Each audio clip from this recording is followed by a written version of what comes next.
Assalamualaikum, anda sedang menonton Sekilas Fakta 30 September 2021 bersama dengan saya Nur Syah Mama Amin.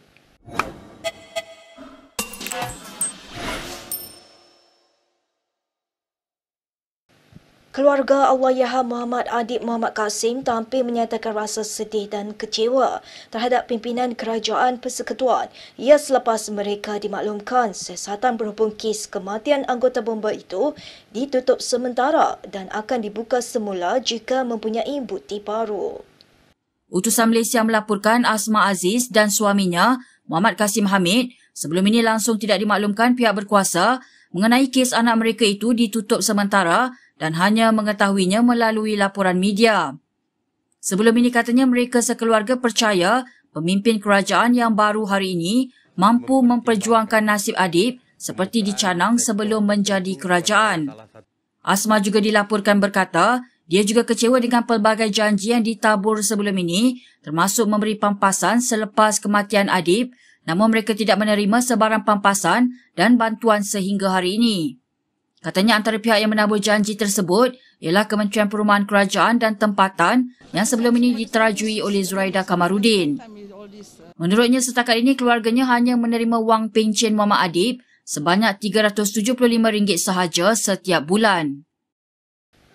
Sementara itu, UMNO menggesa agar siasatan terhadap kes kematian Allahyarham Muhammad Adib diteruskan. Ia selepas Menteri Perusahaan Peladangan dan Komoditi Zuraida Kamarudin dilaporkan berkata bahawa kes itu ditutup sementara dan akan dibuka semula jika terdapat bukti baru. Dalam satu hantaran Facebooknya, Presiden UMNO Ahmad Zaid Hamidi menyifatkan kenyataan Zuraida itu sebagai amat mendukacitakan. Zuraida yang merupakan Menteri Perumahan dan Kerajaan Tempatan ketika insiden itu berlaku, menyatakan yang kerajaan kini memberi fokus terhadap keperluan keluarga arwah. Untuk rekod Jabatan Bomba dan Penyelamat terletak di bawah bidang kuasa kementerian tersebut. Dalam pada itu, Zahid berkata pihaknya berpegang kepada keputusan Mahkamah Coroner Shah Alam pada 27 September 2019 iaitu kematian Adib akibat perbuatan jenayah oleh dua atau lebih individu. Bagaimanapun setakat ini belum ada individu yang ditangkap maupun didakwa berkaitan kematiannya. Baik, berita yang seterusnya. Setiausaha Agung UMNO Ahmad Mazlan hari ini menjelaskan alasannya membayar kompaun RM1.1 juta dan bukan semasa ia ditawarkan lebih awal oleh SPRM. Bercakap di Dewan Rakyat hari ini, Ahmad berkata dia memilih untuk melawan kes berkenaan di mahkamah kerana mendapati jumlah kompaun yang ditawarkan berlipat kali ganda lebih besar. Saya rasa yang Ahmad Muhammad Langkawi pun pada ketika itu dia tak tahu tentang perkara itu. Macam mana 50 kali ganda kompaun, ada orang yang menerima RM100,000 di kompaun 25 kali ganda. Maka saya lawan pada ketika itu. Tapi saya melihat lambat betul proses. Saya mengaku pada SPRM saya terima 1.1. Saya tidak mengaku saya terima 2. Ketika berucap di Dewan Rakyat hari ini, ahli Parlimen Pontian itu juga mendakwa dia menjadi mangsa kepada kegiatan pendanaan politik yang tidak diselia oleh undang-undang. Semalam Mahkamah Tinggi Kuala Lumpur membebaskan Ahmad daripada 2 pertuduhan pengubahan wang haram dan memberi kenyataan palsu kepada SPRM selepas dia bersetuju membayar kompaun berjumlah RM1.1 juta. Najib Razak mengkritik Muhyiddin Yassin kerana memulakan naik taraf seri perdana ketika menjadi Perdana Menteri di tengah penularan wabak COVID-19. Kerja naik taraf kediaman rasmi Perdana Menteri itu bermula Mac lalu, sebulan sebelum Muhyiddin menyatakan kerajaan sudah tiada banyak wang. Ia ekoran peruntukan ratusan bilion yang dikeluarkan kerajaan untuk menangani wabak itu.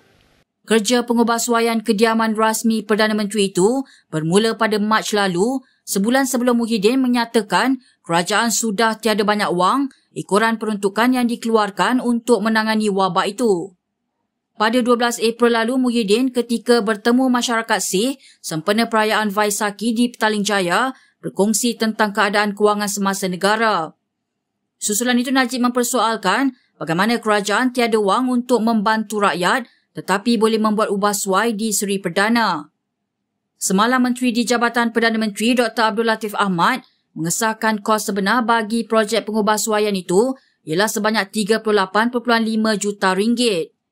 Menurutnya, bangunan berusia 22 tahun itu sangat memerlukan kerja baik pulih kerana berlaku banyak kerosakan. Tambahnya, kerja membaik pulih tersebut telah diluluskan 5 bulan sebelum Ismail Sabri Yaakob dilantik ke jawatan Perdana Menteri. Nama saya Nur Aini binti Abdullah. Anak saya, Saswani binti Besu, umur 19 tahun. Dia ada penyakit kencing manis. Baru sebulan tu. Lepas 2 minggu dia rasa mata dia boleh nampak sikit lah. Mungkin gula dia ada kawal dendam. Mata dia boleh nampak, kalau gula tinggi dia macam kabur sikit. Dulu dia insulin kan. Ubat dia kita kena 14 unit, 12 unit. Sekarang ni kalau injek 8 unit, ada 9 unit, ada 10 unit. Kita kira makanan dia macam mana. Dia minum G-Shell tak injek banyak dulu. Kita ke perkembangan yang berikutnya. Dewan Rakyat sedikit tegang apabila Menteri Pengangkutan Wee Ka Siong mencabar ahli Parlimen Bagan Lim Guan Eng untuk berdebat isu dasar kabotase negara.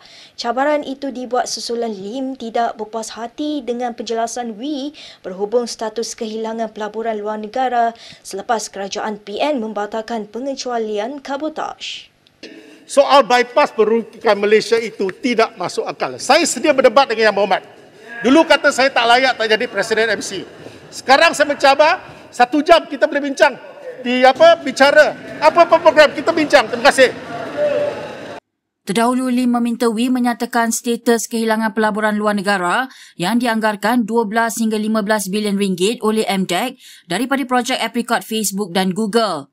Ia ekoran dasar kerajaan PN membatalkan pengecualian kabotase untuk syarikat teknologi tinggi yang diberikan kerajaan PH.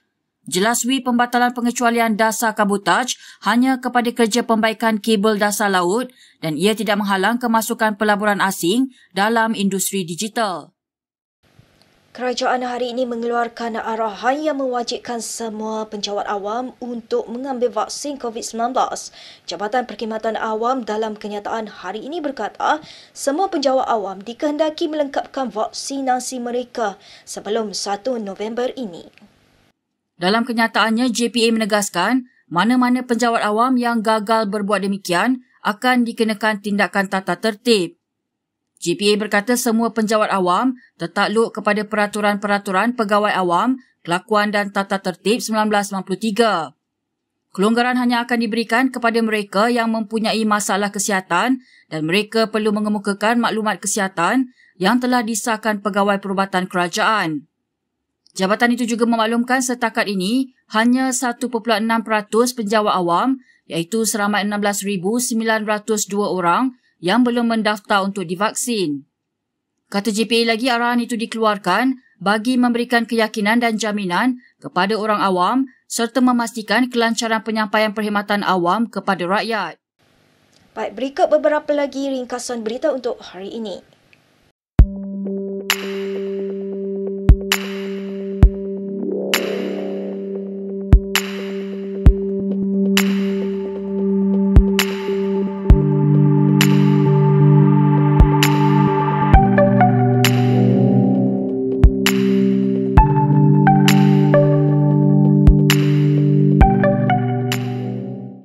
Baik, sekian sahaja daripada saya, Nur Syah Mama Amin untuk Sekilas Fakta. Untuk lebih banyak berita, anda boleh melayari kinitv.com.